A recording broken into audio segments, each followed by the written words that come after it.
Savoir et comprendre les plus récentes nouvelles qui nous touchent.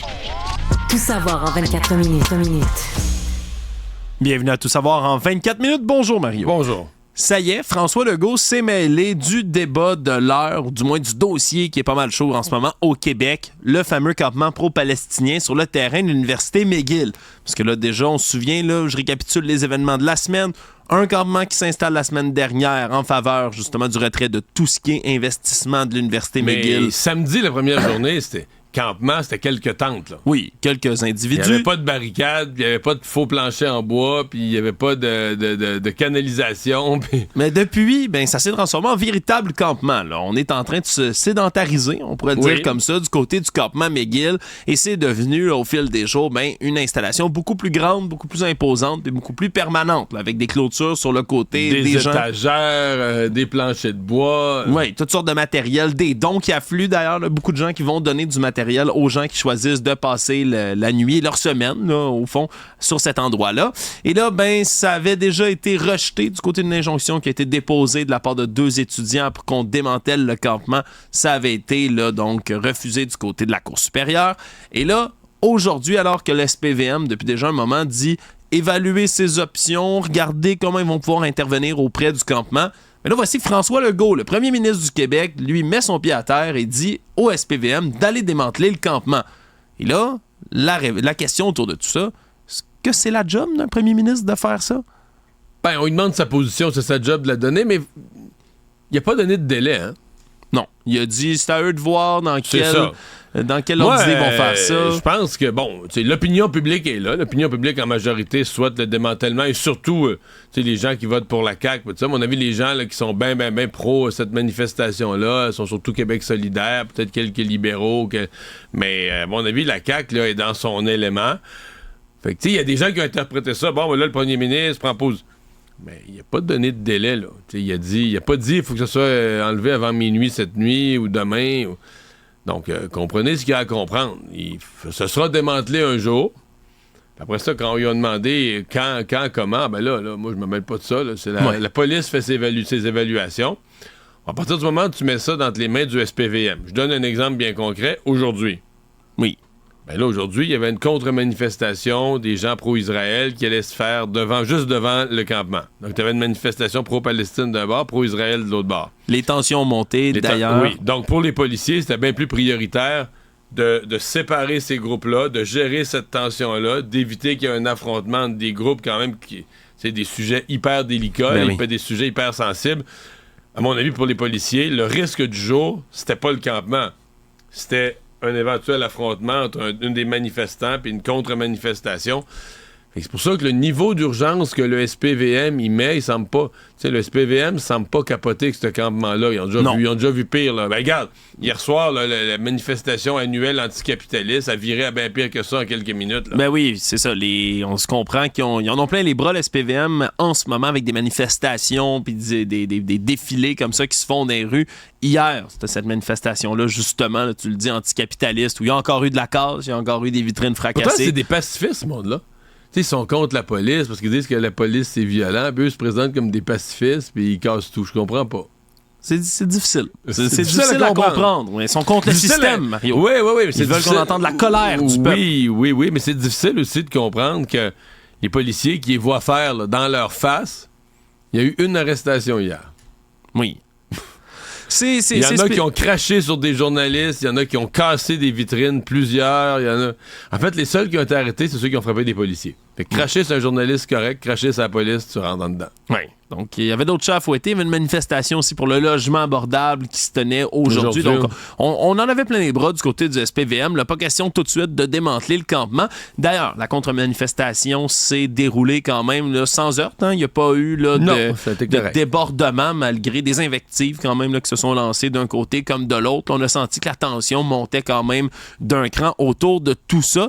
Bref, ça demeure quand même une situation qui est stable, non violente pour l'instant. Reste à voir là, exactement là, de quelle manière, mais surtout quand ça va être démantelé le campement, parce que pour l'instant, c'est flou autour de tout ça. Absolument. Savoir et comprendre, tout savoir en 24 minutes. On a appris aujourd'hui que du côté de Québec solidaire, le siège qui est laissé vacant de co-porte-parole de Québec solidaire par le départ d'Émilise Lessard-Terrien va être comblé de manière intérimaire par Christine Labrie, elle-même qui s'était déjà lancée dans cette course-là contre Mme Lessard-Terrien, qui avait été défaite, justement, une des 3 candidates qui se portait à ce rôle-là. Ce qui en fait donc une candidate qui ne sera pas éligible donc pour la véritable course. Ce qui peut laisser entendre, quand tu regardes ça bêtement, là, simplement que comme elle avait fini 3e, elle ne veut pas refaire à 2 la course qu'ils ont faite à 3. Fait qu'elle laisse, en prenant l'intérim, ça veut dire qu'elle se présente pas dans la vraie course. Donc, elle laisse ni plus ni moins la place à Rouba Gazal, moyennant que Mme Gazal veuille ça encore, parce qu'on ne l'a pas beaucoup entendu cette semaine. Non, ou qu'il n'y ait pas d'autres femmes qui décident de se porter. Ça, c'est une affaire. Est-ce que Rouba Gazal serait élue par acclamation? Parce que là, d'autres femmes, il n'y en a plus tant que ça, des femmes très connues, là, dans mesure où je pense pas que Bruno Massé veut revenir. Alejandra Mendez n'est pas super connue encore. Une nouvelle députée. Bon, le thème de l'environnement, c'est bon, mais est-ce qu'on la sent connue, prête à devenir co-porte-parole? Je suis pas certain. Donc, moi, j'ai le sentiment que la seule opposition que pourrait avoir Rouba Gazal, c'est s'il y avait vraiment quelqu'un, là... d'extérieur, un peu comme... anti Gabriel Nadeau-Dubois, là. Quelqu'un qui vient défendre le discours, tout le contraire de ce que Gabriel Nadeau-Dubois a dit hier. Là. Quelqu'un qui veut garder deux porte-parole, qui veut pas changer la structure du parti, qui veut pas changer le programme du parti, qui dit c'est nos convictions, c'est nos affaires, on va pas mettre de l'eau dans notre soupe et diluer notre message pour s'approcher du pouvoir. Donc, ça, c'est peut-être ce qui pourrait se produire. Oui, ça pourrait être une option, effectivement. Tu vois, ça m'était même pas passé par la tête. Donc, elle pourra pas se représenter, mais surtout, on sait maintenant que la fameuse course au leadership, on veut la faire dès l'automne. Et si ça se fait dès l'automne, mais ça va être avant qu'on fasse toutes les modifications qu'on veut faire du côté des statuts, règlements du parti. Là. Ce qui fait en sorte aussi qu'on va continuer à financer cette course-là essentiellement avec de l'argent qui n'existe plus beaucoup du côté de Québec solidaire parce qu'on sait les coffres sont pas vides, mais ça va pas très bien. Côté financier, on avait dû renvoyer 3 employés justement du côté de Québec solidaire après des résultats qui étaient moins bons qu'anticipés aux dernières élections. Quand on fait des moins bons résultats, on obtient une moins grosse cagnotte aussi. Donc, ça reste à voir. Puis tout le monde a commenté ça un peu aussi. Gabriel Nadeau-Dubois, des réactions du côté du PQ, entre autres, Pascal Bérubé, qui voyait ça vraiment, le retour de M. Nadeau-Dubois pour essayer de viser le pouvoir. Là, c'est rendu clair, le message. Mais le message de Pascal Bérubé, essentiellement, quand il dit là, tout ce que veut Gabriel Nadeau-Dubois, il se voit premier ministre. Moi, je pense lui, elle exactement mettre le doigt dans le bobo des militants de Québec solidaire qui veulent pas ça, qui veulent pas les changements pour leur dire, le gars, votre chef, tout ce qu'il veut, lui, c'est le pouvoir pour lui, puis tout ça. Et je pense que c'était très, très, très dirigé stratégiquement par Pascal Bérubé pour, disons... chatouiller le gros orteil des gens chez Québec solidaire qui veulent pas voir Gabriel Nadeau-Dubois prendre tout le pouvoir. Tout savoir en 24 minutes. Sinon, on a appris que c'est très bientôt que la vice-première ministre du Québec, Geneviève Guilbeault, va déposer son projet de loi qui va venir créer l'Agence Mobilité Infra-Québec. C'est le nom que ça va porter. Puis c'est l'espèce de pendant, si on veut, non, je grossis. C'est grossier ce que je dis, mais Santé Québec pour gérer la santé au Québec. Puis là, une autre agence, mais cette fois-ci, pour les transports au Québec, particulièrement les projets de transport en commun. Parce que là... développer les futurs trajets, planifier les travaux. La ministre qui dit carrément que présentement, on n'a pas cette expertise-là au ministère des Transports. C'est quand même un gros désaveu envers un... Oui, mais c'est un désaveu... oui, c'est un gros désaveu, mais c'est un désaveu qu'on avait bien senti. Écoute, quand tu prends le dossier du tramway puis tu l'envoies à CDPQ Infra, à la division infrastructure de la Caisse de dépôt et de placement, c'est comme avouer, du garde, nous autres au gouvernement, c'est-à-dire qu'au ministère des Transports, on n'a pas les ressources. Tu dis finalement que ta caisse de dépôt est plus apte à évaluer une situation de transport en commun puis proposer des scénarios que ton propre ministère des Transports. Je sais que ça n'a pas de bon sens, là. Ça n'a pas de bon sens, mais le gouvernement avait déjà fait cet aveu en envoyant le dossier de tramway à la CDPQ. Puis là, je vais reprendre des termes qui ont été utilisés par les députés de la CAQ, Mario, mais c'est un peu une équipe de Top Gun qu'on veut aller chercher, là, Oui. parce qu'on va avoir une équipe de travail dédiée, un PDG qu'on veut nommer là, aussitôt que l'adoption de la loi est faite. Puis surtout, mais ce ne sera pas des gens là, qui vont être assujettis aux restrictions, par exemple, là, des salaires dans le milieu public, là, ce qui serait le cas, par exemple, au ministère des Transports. Là. On va pouvoir les payer les gros sous pour attirer, encore une fois, du gros personnel pour être capable de venir penser à ces projets-là. Puis c'est sûr que tu rentres, là, t'es PDG, ou tu fais partie de cette équipe de travail, tu commences pas doucement, c'est pas une petite rentrée scolaire tranquille. Là. Il y a déjà une longue pile de dossiers dans le transport en commun au Québec puis en transport tout court qui attend. Là. Beaucoup de dossiers qui ont été mis sur la glace, là, qui ont été mis en attente. Le REM de l'Est qui doit être prolongé, le réseau de transport structurant de Québec, le tramway aussi. Tramway, la Rive-Sud de Montréal, là, tout le dossier, là, pour aller se connecter au REM, il devait y avoir un tramway jusqu'à Longueuil. Mais non, il y a beaucoup de projets à l'heure actuelle qui étaient... En fait, on pouvait avoir l'impression qu'ils étaient plus avancés il y a 1 an ou 2, mettons, qu'aujourd'hui.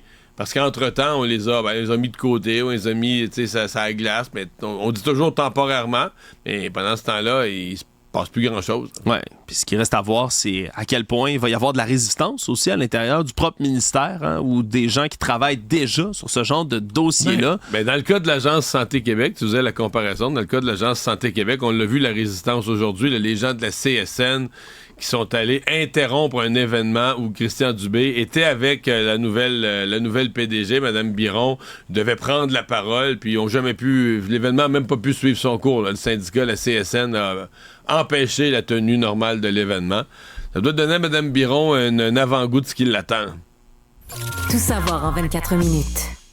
Très intéressant point qui a été soulevé par la Gendarmerie royale du Canada, la GRC, qui était en discussion avec nos collègues du bureau d'enquête de Québécois, puis qui ont fait des révélations qui, disons, étaient dans l'air, mais qui sont maintenant confirmées. Soit le fait qu'au Québec et au Canada, en ce moment, on s'inquiète particulièrement des milices armées extrémistes anti-gouvernement. Là. Moi qui suis bien évidemment les complots depuis longtemps, Mario, c'est quelque chose qui est dans le radar là, tout le temps. Là. C'est pas juste des individus isolés, complotistes, un peu failés, qui profèrent des menaces un peu partout. Là. Maintenant, pour la GRC, on dit là, que ces groupes-là qui sont aussi organisés que le crime organisé lui-même. Là. Des gens qui ont un réseau structuré, un financement, des armes aussi qui sont en train d'accumuler et qui deviennent, si on veut, l'espèce de principale préoccupation là, dans notre époque, de la GRC. Là. Avant les années 2000-2010, c'était le terrorisme, l'extrémisme religieux. Là. C'était vraiment ça dont on se préoccupait. Là. On se souviendra de tous les jeunes qui partaient, par exemple, rejoindre l'État islamique, qui se radicalisaient. Maintenant, c'est plus ça, là, la priorité numéro 1 de la GRC. C'est intéressant quand même de voir que là, on en est à avoir des inquiétudes similaires aux États qu'il y a déjà aux États-Unis. Oui, j'allais dire ça. C'est vraiment un phénomène importé des États-Unis. Là. Il y a ça depuis longtemps, des milices anti-gouvernement. Puis comprenons-nous sur anti-gouvernement. C'est pas des gens qui sont contre le gouvernement à place puis qui se disent démocratiquement, on va aller voter contre, on va le débarquer, on va mettre quelqu'un d'autre à la place. C'est des gens qui pensent que tout est organisé, même si tu changes de parti au pouvoir, tout est patenté par des forces supérieures ou des forces occultes.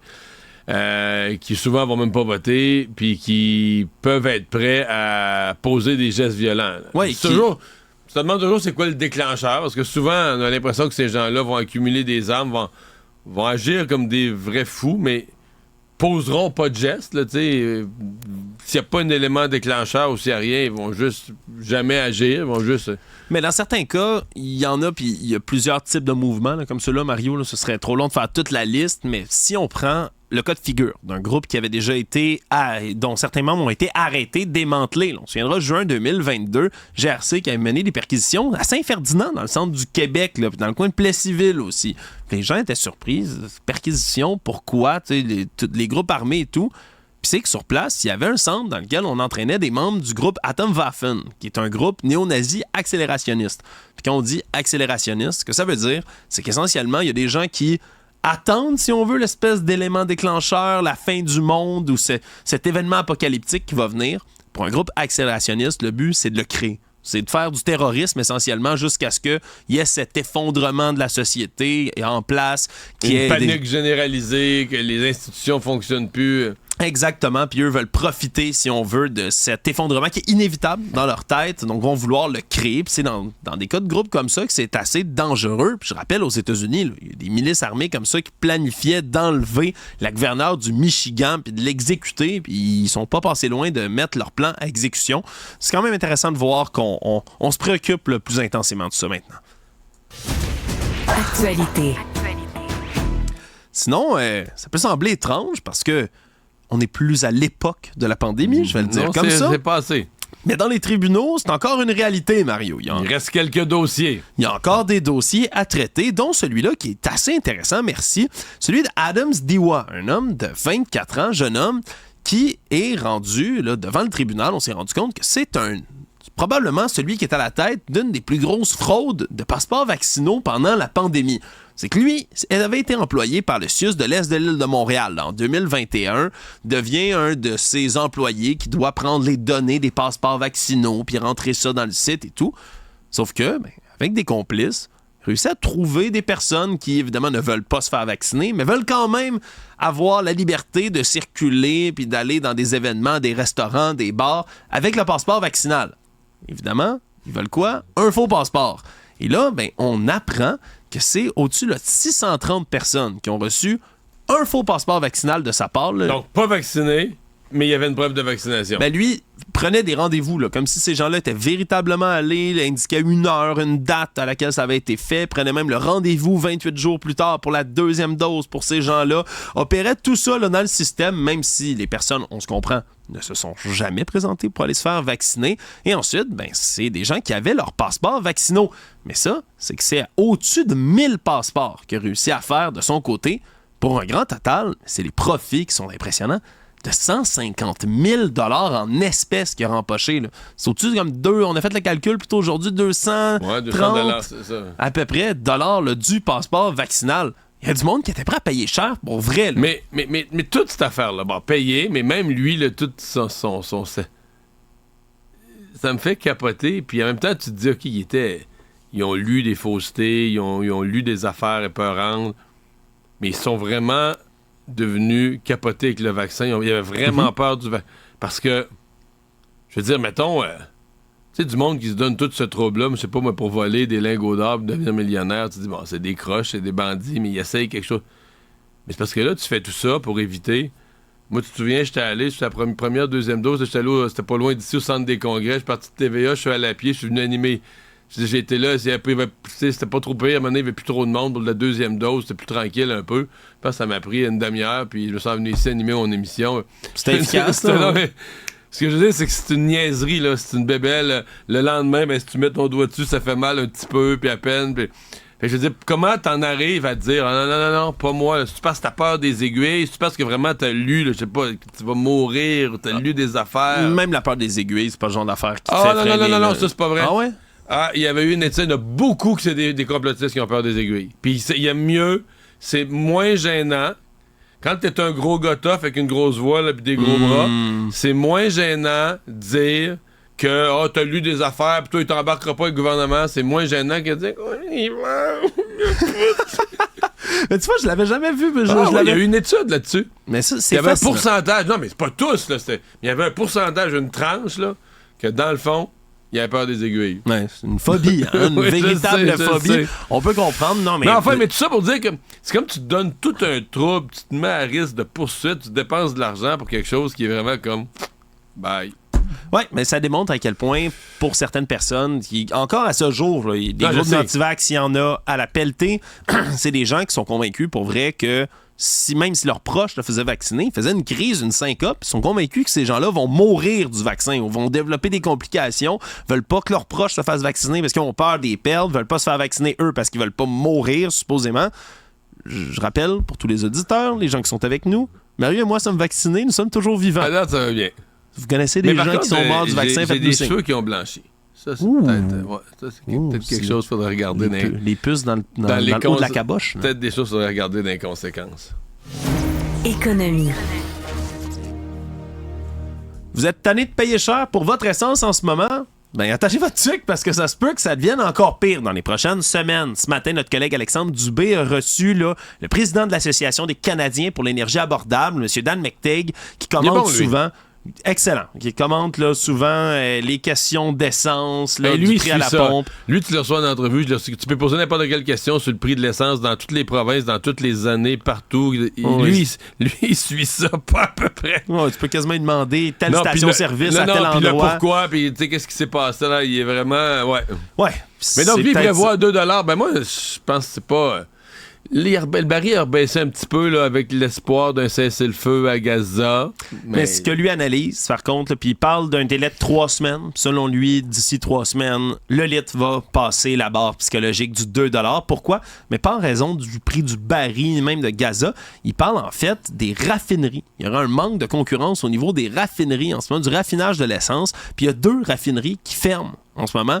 Une à Québec, puis une à Montréal. Ça viendrait créer cette espèce de pression-là où il y a essentiellement moins de joueurs, donc ils peuvent se permettre de monter les prix. Puis ça ferait en sorte qu'on verrait bientôt là, une augmentation drastique là, de plusieurs sous du litre qui nous amènerait au-dessus de la barre des $2. Donc, à voir si c'est une prédiction qui va se réaliser. Mais comme on vient de dire, malheureusement pour nous, M. McTeague est assez compétent, merci. Il a souvent raison. Ouais, on peut le prendre au sérieux, malheureusement. Le Monde. Les élections se suivent et se ressemblent, Mario. J'ai failli la chanter, mais c'est vrai pour vrai, parce que M. Trump a réalisé une entrevue, encore une autre, dans laquelle, essentiellement, je sais que c'est pas surprenant, mais ça vaut la peine de le dire, il a dit qu'il refuserait de certifier, ou pas de certifier, mais plutôt, il n'est pas certain de reconnaître les résultats de l'élection présidentielle 2024, ce qu'il avait déjà fait auparavant. Non, mais ça me déprime. C'est comme je voyais cette entrevue-là ce matin, ce midi, je me disais, bon... C'est reparti parce que dans le fond, ça va être ça jusqu'à l'élection. Il va se faire demander, il va vous reconnaître les résultats. On dirait que c'est le même film qui rejoue. Là. Ben absolument. Il dit la même affaire. S'il gagne, là c'est correct. Là, aucun problème procédural. Là. S'il gagne, tout est correct. Mais parce que c'est ce qu'il dit. Si tout est conduit de manière honnête, je vais accepter les résultats. J'ai l'impression qu'il a demandé s'il s'attendait à ce qu'il y ait du grabuge, de la violence autour, est-ce qu'il allait condamner tout ça. Même affaire, encore une fois, il se fait repenter autour de ces questions-là en disant que, si on gagne pas, ça dépend, vous savez. Bref, il va pas être poursuivi en ce moment pour ses rôles de l'assaut du Capitole, la violence qui s'en est suivie. Après il le ferait. Essentiellement, il refera la même chose. Là. Il annonce haut et fort qu'il va refaire la même chose. Honnêtement, c'est des arguments que je pense que j'ai commencé à prendre. Quand je joue à des jeux de société, une petite game de Monopoly, là, j'accepterai pas les résultats si je perds. Non, juste mais si je gagne. C'était...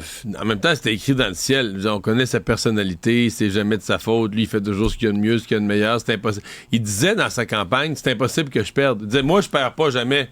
Fait que si je perds... Quelqu'un a triché. Mais c'est la preuve d'une tricherie. Tu comprends? C'est béton comme argument. Ben oui. Moi, je suis le meilleur, je perds jamais.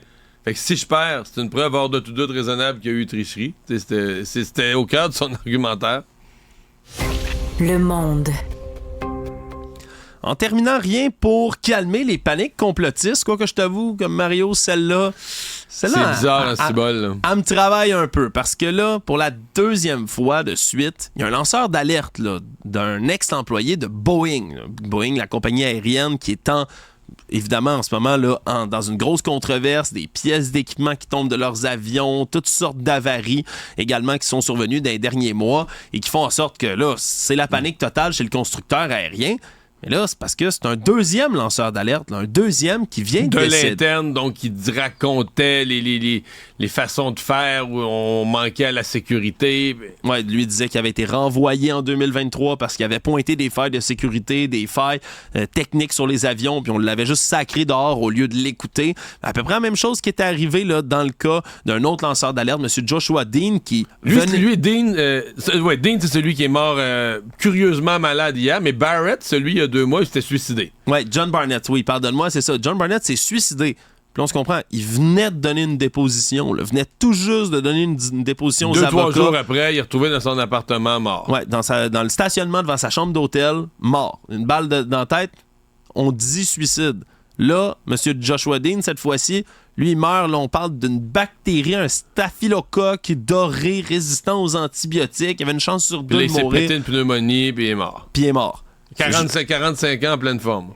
Je veux pas lancer des théories du complot. Loin de moi l'idée de me lancer là-dedans. Mais c'est absolument étrange, là. Puis les gens qui spéculent autour de cette histoire-là. Non, c'est ça écoute, ça peut tout à fait être un hasard. Ça peut, tu sais, techniquement, un suicide, ça se peut. Exemple, ça se peut aussi que le gars a subi tellement de pression, parce qu'on dit que l'autre, là, Barnett, les pressions sur lui avaient été débiles, là, pour pas qu'il parle. Fait que ça se peut, là, tu sais, qu'il a pété aux frettes, que l'autre soit malade. Mais je veux dire, entre toi et moi, si tu te méfies de Boeing, pis si dans le monde de l'aviation, ça parle de ça, là, qu'on le veuille ou pas, dans le monde de l'aviation, ça parle de ça. Résumer l'actualité en 24 minutes, c'est mission accomplie.